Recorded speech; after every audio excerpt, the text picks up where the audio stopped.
Thankful to be here this morning. We're going to read to you a very familiar story found over in Daniel, the 3rd chapter. Nebuchadnezzar the king made an image of gold whose height was 3 cubits and the breadth thereof 6 cubits. He set it up in the plain of Dura in the province of Babylon. Then Nebuchadnezzar the king sent together the princes, the governors, and the captains, the judges, the treasurers, the counselors, the sheriffs, and all the rulers of the provinces to come to the dedication of the image which Nebuchadnezzar the king had set up. Then the princes, the governors, the captains, the judges, the treasurers, the counselors, the sheriffs, and all the rulers of the provinces were gathered together unto the dedication of the image that Nebuchadnezzar the king had set up. And they stood before the image that Nebuchadnezzar had set up. Then a herald cried aloud, "To you it is commanded, O people, nations, and languages, that at one time you hear the sound of the cornet, flute, harp, sackbut, psaltery, dulcimer, and all kinds of music, you fall down and worship the golden image that Nebuchadnezzar the king has set up. And whoso falleth not down and worshipeth, shall the same hour be cast into the midst of a burning fiery furnace. Therefore at that time, when all the people heard the sound of the cornet, flute, harp, sackbut, psaltery, and all kinds of music, all the people, the nations, and the languages fell down and worshipped the golden image that Nebuchadnezzar the king had set up." And we'll stop there for just a moment. You know, the king made this huge image. And he made a decree that everyone should bow down and worship it. And you know, as I was reading that this morning, I was thinking, we listen to other people, we bow down to things that aren't of God. And you say, "Oh, no, we don't. I don't know what you're talking about." Well, I'll tell you what. We've had jobs. We get a nice car. We get a nice house. We get something that we won't let the grandkids touch. Because it means too much.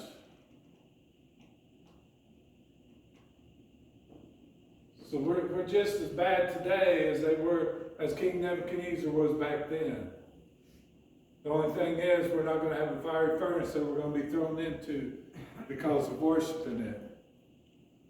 There's people out there today, because it's a nice sunny day, even though the wind's blowing, washing their cars, rather wash their car than be at church. People who are out on the lake because it's nice enough out would rather be out on the lake on their boat than in the house of the Lord. I'll tell you, the best thing that you could do, best thing that we could do, is be with the Lord. And I'll tell you, if you can't be at church, but you've got the Lord with you, that's the best thing you could do, is have Him with you wherever you're at. It says, "Wherefore at that time certain Chaldeans came near and accused the Jews. They spake and said to the king, Nebuchadnezzar, O king, live forever. Thou, O king, hast made a decree that every man that shall hear the sound of the cornet, flute, harp, sackbut, psaltery, and dulcimer, and all kinds of music, shall fall down and worship the golden image. And whoso falleth not down and worshipeth, that he should be cast into the midst of a burning fiery furnace. There are certain Jews whom thou hast set over the affairs of the province of Babylon, Shadrach, Meshach, and Abednego. These men, O king, have not regarded thee. They serve not thy gods, nor worship the golden image which thou hast set up." You know, there's people out there that are looking to get you in trouble. And that's what happened there with Meshach, Shadrach, and Abednego. There was some who were out there watching them, following after them to just try to catch them not doing what the king had said that they should do so that they can get them in trouble. Well, there's people today that are out there trying to get us in trouble in the world. And you know, Shadrach, Meshach, and Abednego, they would not bow down to that golden image of the Lord that the King Nebuchadnezzar had made. They wouldn't bow down to it. You know, that's what we should do today. We should not bow down to the things of this world. There's things in this world that are going on each and every day that Christians feel like, well, it's all right because somebody else is doing it. Well, Shadrach, Meshach, and Abednego, they could have said, well, you know, it's all right to bow down before that. Everybody else is doing it.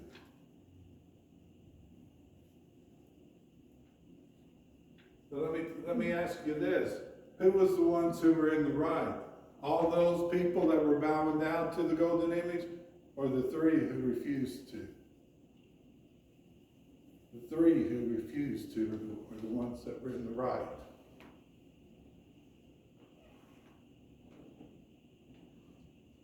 And you know, they say one person can't make a difference, or one person that, I'll tell you what, yes you can. You can make a big difference by following after the Lord and serving the Lord in spirit and in truth. You want to see things change in your life? You follow after the Lord. And let me tell you, that one person can make a big difference. And you know, the king had said we'll not read the verses here for a little bit, but the king was pretty upset that the three would not bow down. He got so mad that he called his strongest men to come and bind Meshach, Shadrach, and Abednego. His strongest men. And he told them to heat the furnace 7 times hotter than it was meant to be heated.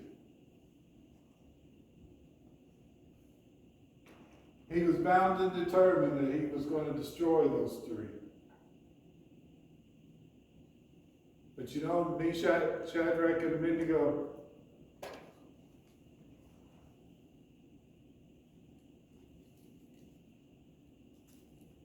believe that they put their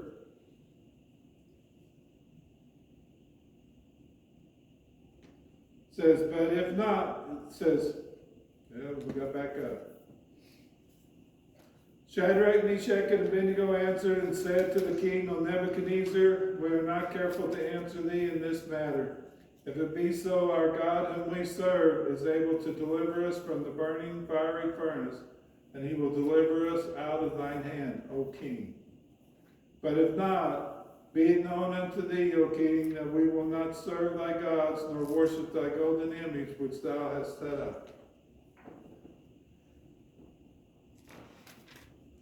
They put their faith and their trust in the Lord.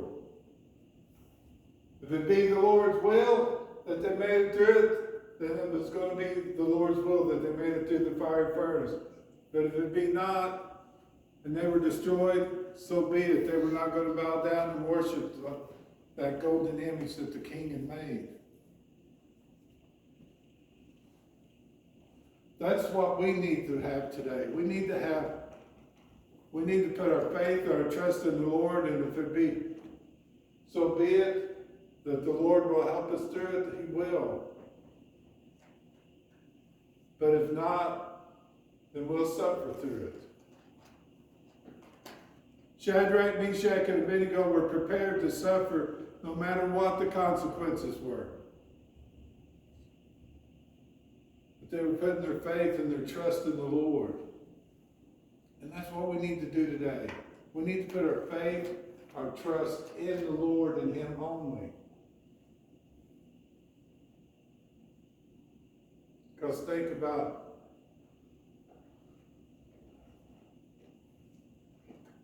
well, just think about it, your life if you don't put your faith and trust in the Lord. How much different it is. But we need to put our faith and trust in the Lord.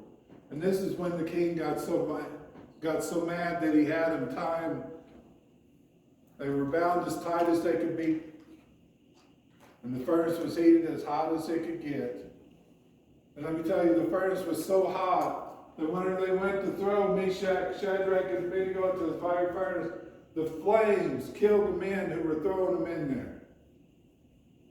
They didn't even have to get in the furnace to get killed. It was so hot. But you know, Meshach, Shadrach, and Abednego, it says, got up and was wandering around in there, and the king, he said, didn't we put 3 in there? I believe he said, why is it that there's 4? And they were walking around in the fiery furnace. I'll tell you what, with Jesus you can do anything. Meshach, Shadrach, and Abednego had Jesus there with them, leading them. And because of that, they were able to do anything. And that's the way it is for us. We can do anything with the power of Jesus Christ.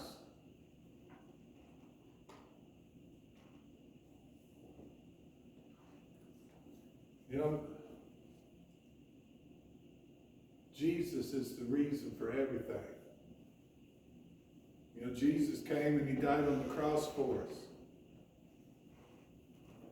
Seems like I say this about every Sunday, that he died on the cross for me and you. But I'll tell you what he did. He died so we could have everlasting life. My Jesus arose the 3rd day.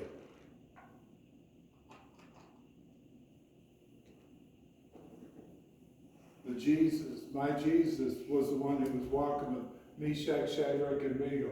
My Jesus was walking with them.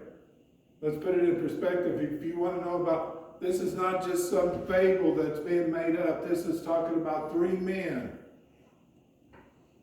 who walked in a fiery furnace with Jesus. With our Jesus. Think about that. This is our Jesus that was doing this. Our Jesus didn't have to come out and make some huge decree like the king was doing for people to follow after. No. Our Jesus was the one who was walking with the 3 in the fiery furnace. And because of that, jump over here. It says,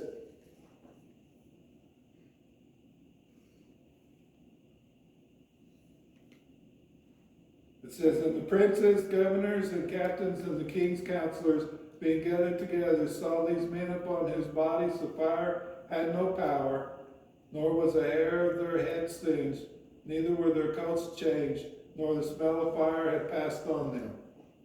You couldn't even tell they'd been in the fiery furnace. And it says, therefore I make a decree. Then Nebuchadnezzar spake and said, blessed be the God of Shadrach, Meshach, and Abednego, who hath sent his angel and delivered his servants that trusteth in him, and have changed the king's word, and yielded their bodies, that they might not serve nor worship any God except their own God.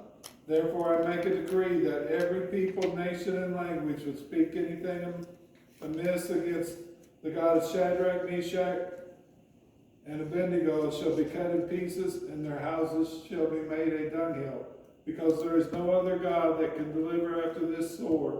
Then the king promoted Shadrach, Meshach, and Abednego in the province of Babylon.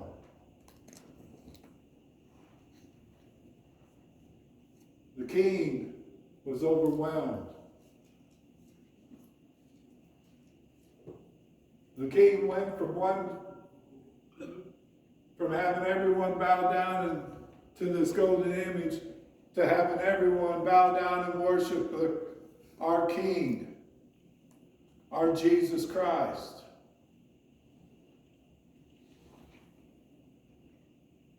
You don't think Jesus has power? He has power to change minds in an instant. There was the man who used to walk on this earth who persecuted the Jews. They called him Saul. And he got struck down one day. Got struck down blind.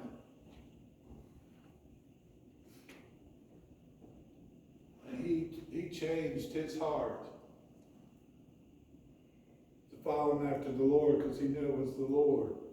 And that's what we need today. We need the Lord to strike us down to where we are blind to the things of this world, but where we can see the things that are God. And that's our problem. We spend too much time worrying about things of this old world,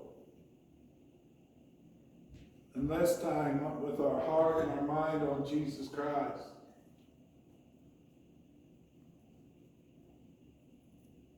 You know, we don't serve Jesus the way that we should. And I'm talking about everyone. I'm talking about the preachers, the deacons, the Sunday school teachers, the ones who come just to pray. We don't serve God the way that we should.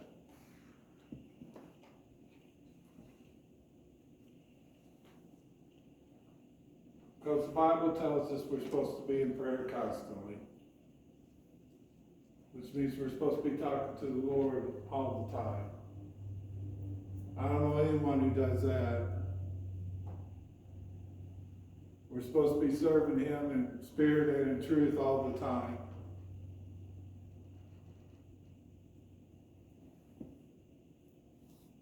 You could just follow me around one day and you'd realize that Max doesn't follow after Jesus 100% like he should. But what we're supposed to do is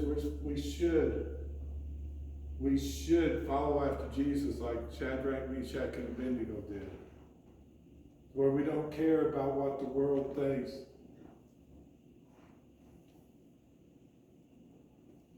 We need to be more worried about what Jesus thinks. And that's the problem, we don't. We care more about what the world is going to think about us. Well, if I do that, what is so-and-so going to think about me? Well, let me tell you what, 100 years from now, nobody's going to remember us anyway. But I'll tell you what, God will remember everything that we do.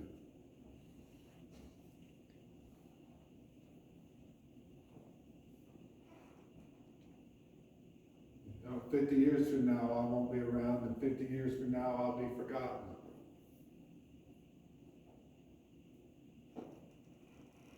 But what I need to do today is to serve Jesus in spirit and in truth. Get it to where I am following after the Lord. I've got lost grandkids that I want to see saved. I got friends with lost loved ones that I want to see saved. You know, it was mentioned earlier about praying for a revival. We need to pray. We need to be in prayer for our lost loved ones.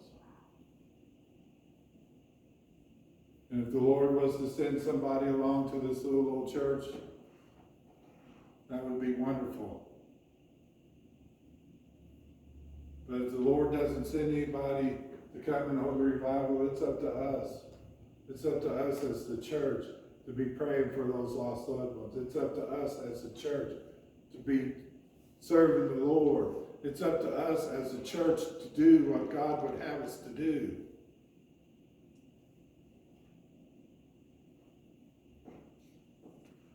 If we never have another revival in this church, it's still up to us to be praying for the lost loved ones.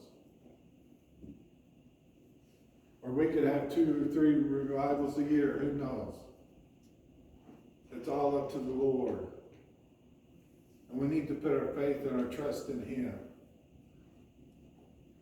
Put our faith and trust in the Lord. Because I do want to see my lost loved ones saved. And I do want to see your lost loved ones saved. I don't wanna see anyone die in this old world that's not saved.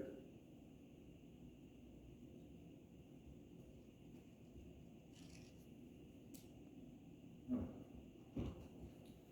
believe that's all he had wanted me to say.